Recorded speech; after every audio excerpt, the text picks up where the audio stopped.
kings of the earth and all the inhabitants of the world would not have believed that the adversary and the enemy should have entered into the gates of Jerusalem. For the sins of her prophets and the iniquity of her priests that have shed the blood of the just in the midst of her. They have wandered as blind men in the streets, and they have polluted themselves with blood, so that men could not touch their garments. They cried unto them, Depart ye, it is unclean, depart, depart, touch not. When they fled away and wandered, and they said among the heathen, They shall no more sojourn there. The anger of the I Am have divided them. He will no more regard them. They respected not the persons of the priest. They favored not the elders. As for us, our eyes are yet failed. For our vain help and our watching, we have watched for a nation that could not save us. They hunt our steps that we cannot go into our streets. Our end is near, our days are fulfilled, for our end is come. Our persecutors are swifter than the eagles of the heaven. They pursue upon us the mountains. They lay wait for us in the wilderness. The breath of our nostrils, the anointed of the I Am, was taken in their pits, of whom we said, Under his shadow we shall live among the heathen. Rejoice, be glad, O daughter of Edom, that dwellest in the land of Uz. The cup also shall pass through unto thee. Thou shalt be drunken, and shalt make thyself naked. The punishment of thy iniquity is accomplished. The daughter of Zion, he will no more carry thee away into captivity. He, the I Am, will visit thine iniquity, O daughter of Edom. He will discover thy sins. Lamentations chapter 4, verses 12 through 22. Deliver me from the hands of evil spirits who have swayed the thoughts of men's hearts, and let them not lead me astray from thee, my God. Establish thou me in my seed, that we go not astray henceforth and forever. Jubilees chapter 12 and verse 20. Yes, good morning, good afternoon, good evening. You're walking with Mr. Clay. I'm Mr. Clay on this beautiful day. Yes, yes, yes, yes. Pretty soon we'll come up on the month of Abib, the first spring, the first new moon in the spring, when the leaves are yet budding. Yes. Yes, yes, yes. The leaves, the month of Abib. It's the spring. It's not no pre-programmed day. You have to realize everything is calculated by the new moon. When you look outside and you see the bud on the trees, it's the month of Abib. The new moon, whether it was before or after, you're looking for the new moon each month. This is how we tell. So in the spring, whether it be March or April, the month of Abib will happen when you see the plants budding and the new moon has occurred or is about to occur. Yes, all praises to the Most High. See, we don't go by God's way, we go by man's way. Man's way is pre-programmed. It's for control. God's way is not. There is no pre-programming. God has given each entity, the sun, the moon, the stars, even the bugs in the earth and everything, every microorganisms has a time. They have a pattern which they flow. And by the flow of different organisms, planet, sun, moon, is how things are judged and how the timing is right. But yet we say God's way is not right. But are your ways not right? Yes. Well, we hear about a lot of things that are happening in the planet today. This planet they talk about Nigeria and all these things. That's really nothing but a smoke screen, really. I watch the news. I watch different social media shows that give breaking news and all these things, and I hear things that are happening. But these are just God staging things. The Most High stages things. And so what happens as the Most High stages these things, it's at the Most High's command that the ultimate will happen. Look how he's staging, or should I say the Most High staging in the Gulf, Venezuela, and all those countries. The Most High is causing a situation to happen. Then you look at Africa and how things are acting. A situation is about to happen, but the daughter of Edom is about to be destroyed and come to nothing as we know them. Yes, that's true. And the Most High is setting it all up. There's going to be a time of peace. Yes, there's going to be a time of peace, but without the globalists and the single authorities in the world. A time of peace is when each government can live by its own trading, by its own religion, by its own. Because if you look at even some of these countries, even in Africa, some of those so-called terrorists were created by the West and still today financed by the West. Yes, it is true. So it's only befitting that Satan would create the situation, and through the means of men, Satan would act as though Satan is correcting the situation, when in fact it's never going to be corrected unless the country itself, as the example of the Sahel, takes a hold of its own security. Well, we're in the book of Job. The book of Job, chapter 33, as you prepare. Elihu speaks in our last chapter. Elihu spoke, and now he's saying it's my turn. I will say. Now here he goes again. He says, wherefore, in verse 1, Job, I pray you, I ask you, hear my speeches, and hearken to my words. Behold, I have opened my mouth, my tongue have spoken in my mouth. My words shall be of uprightness of my heart, and my lips shall utter knowledge clearly. The Spirit of the I Am hath made me, and the breath of the Almighty have given me life. If thou canst answer me, set thy words in order before me. Stand up. This is kind of crazy when none of them understands, even Elihu, after he have heard the rantings of the others, and it is wise of him that he has caused himself to try to assemble what is said to come to a good conclusion. Now he tells Job to stand up. He says, behold, I am according to thy wish in the I am stead.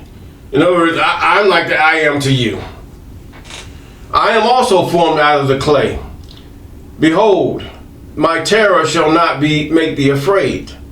Don't let the way my body or way my face looks or my words make you afraid. Neither shall my hand be heavy upon thee. Surely thou hast spoken in mine hearing, and thou hast heard the voice of thy words, saying, I am clean without transgression. I am innocent, neither is there iniquity in me. And this is so true. Did not the Most High say to the Satan, for there are many, have thou considered my servant Job, a man who's upright, perfect? And Job knew this because Job was careful to follow those things that were right in the sight of the I Am. For he did have the law that had came off the boat that Noah built. The law that was handed to Shem. The law, he knew of this law. The law that was taught to the children of Shem by Shem. Yes. And passed on to their children. Now, what had happened was he knew the law, and he knew how to measure himself by the law. See, you haven't heard this before. To measure yourself by the law. You already know the law. It's just you have to come to a conclusion of what is a measure of the law. What is a measure of love? You have love in you. But what is the measure of love? Love is fairness.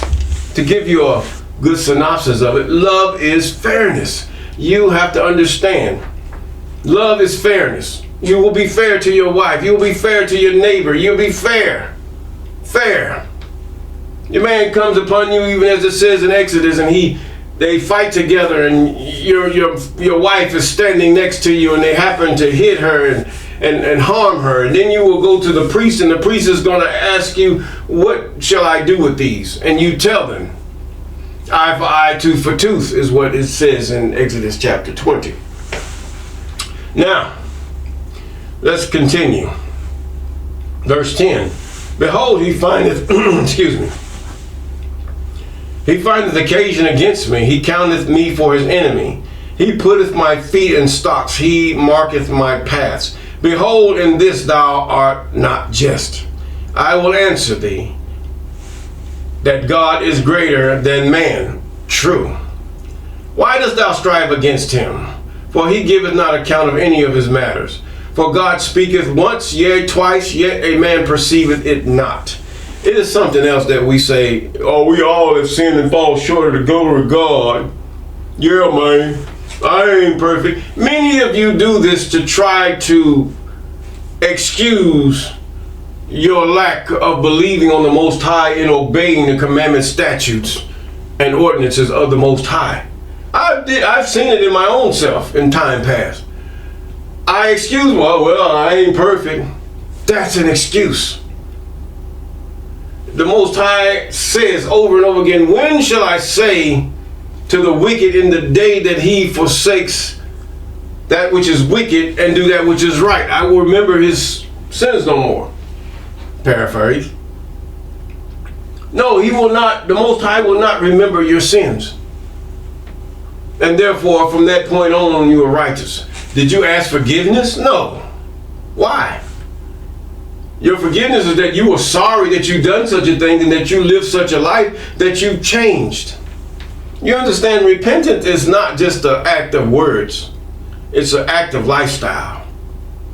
Change of lifestyle, change of mindset, change of mentality. In other words, these changes causes you to stop. Stop whoremongering. Stop being a whore. Stop prostitution. Stop being murderous. To change your mindset. Yes. Now, let's continue. He says now, behold, in verse 12, thou art not just. I will answer thee. God is greater than man. Okay. 13. Why dost thou strive against him? For he giveth not account of any of his matters. That is a lie. In other words, they're saying you got some kind of fault. This is of the Satan who has swayed over the thoughts of men's hearts. Yes, the Satans, not the Satan. See, this is one thing we have to get in our head. There are many of them. God did not create one ultimate enemy. Did not create an enemy at all. They failed. They wanted to be like Eve. And we can see what's coming of that. We can see the original Eve, how she's acting today. Now, accountability. If anybody was most accountable, it was Job.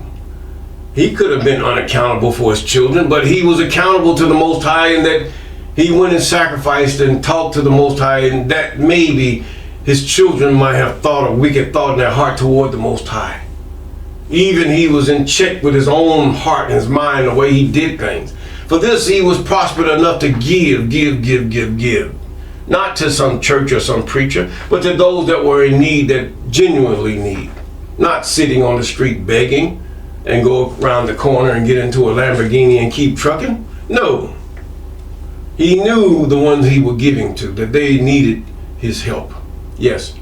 Now, you can go into the first chapters of Job and find this same thing. He says, for God speaketh, 14, once, yea, twice, yet man perceiveth it not. This is a true saying. Man don't understand God. God can speak, a man can write it in a book, just such as this one. And many would say, oh, it's not right.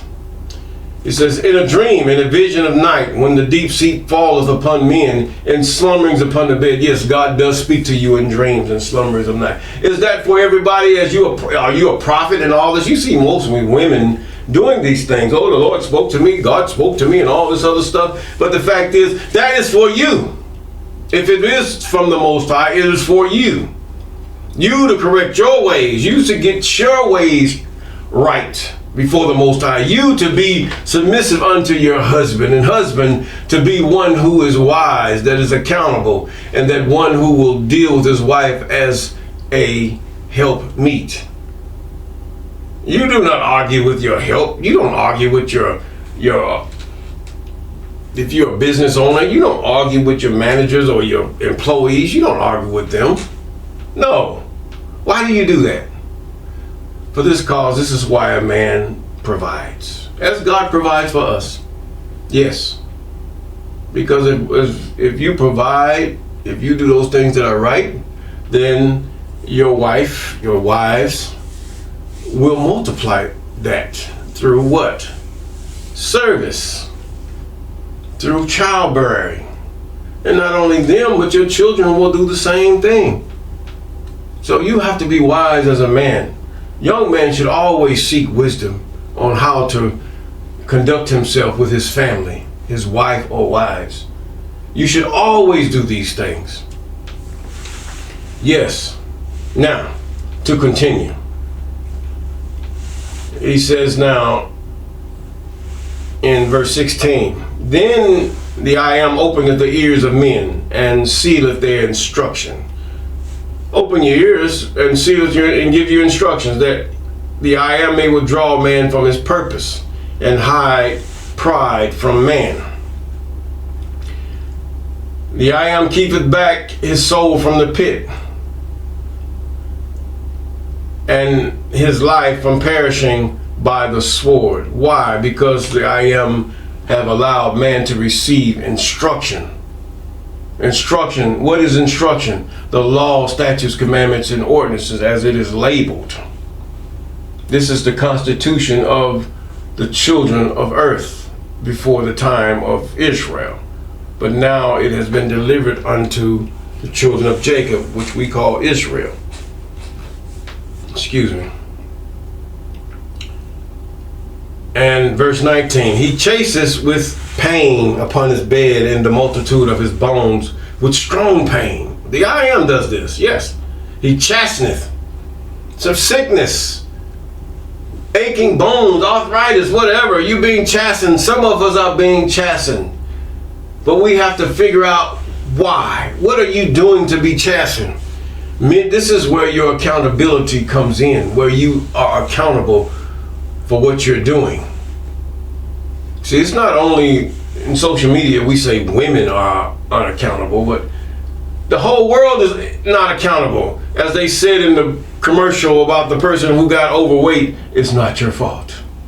It is your fault. You're the one chose to eat all that food and lay around and eat all kind and did not do your research on what foods are good for you and what foods are bad. You're the one that sit up there and did not cause yourself to really research what the Most High requires of you in your dietary acts.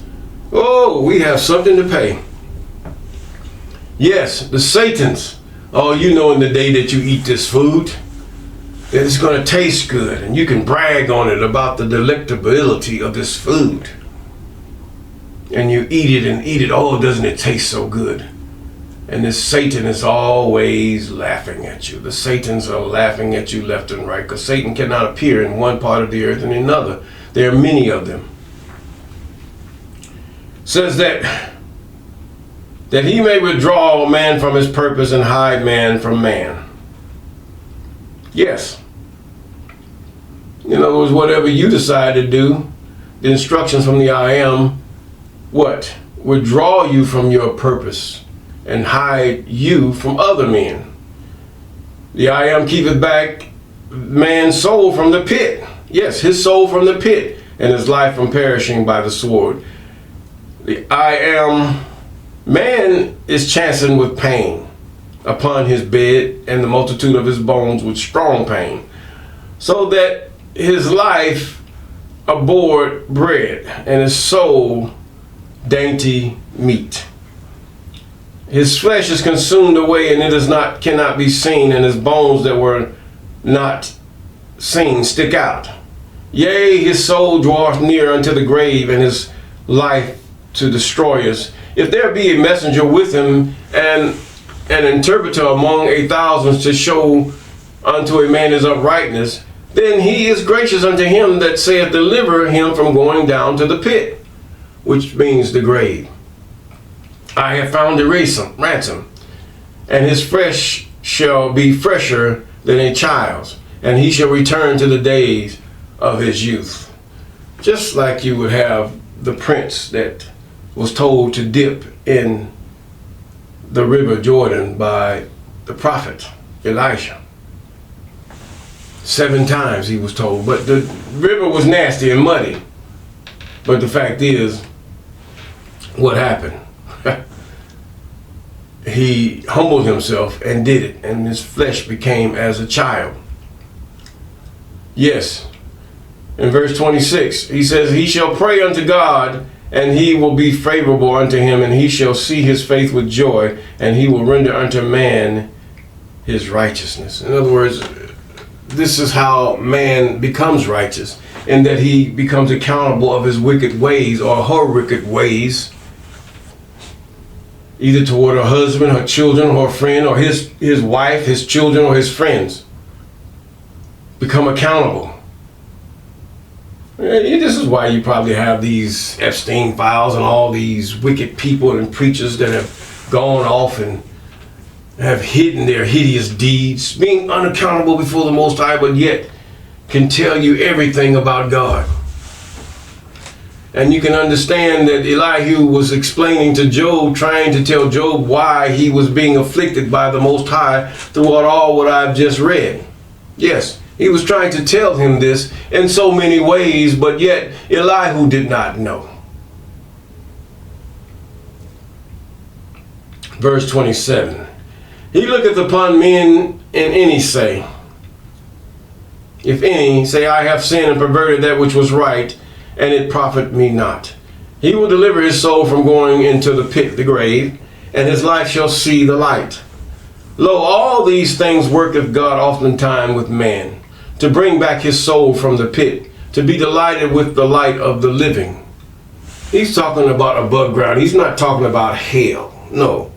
If you want to know about hell, read the book of Enoch. If you want to learn about the place of torment before the judgment, or the sentence, the true sentence, read the book of Enoch. Yes, you have to do that. There are 2 places that Enoch describes. One for the righteous dead, and one for the wicked or the sinner dead. Now, he says now in verse 31, mark well, O Job, hearken unto me, and hold thy peace, and I will speak. If thou hast anything to say, answer me. Speak, for I desire to justify thee. Does he really? And that what he accused Job of, and what I just read, he accused Job really bad. He doesn't know Job as God knows Job. No. So if you know you've done right before the Most High, you have no reason to worry about what people think about you. It is God's judgment that renders all.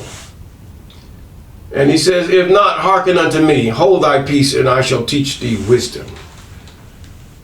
They did not know wisdom because they did not know the Most High in the way Job knew the Most High. The fear of the Most High is the beginning of wisdom, which is such a true statement. Because by that fear you will obey his commandments, statutes, commandments, and ordinances, and you will have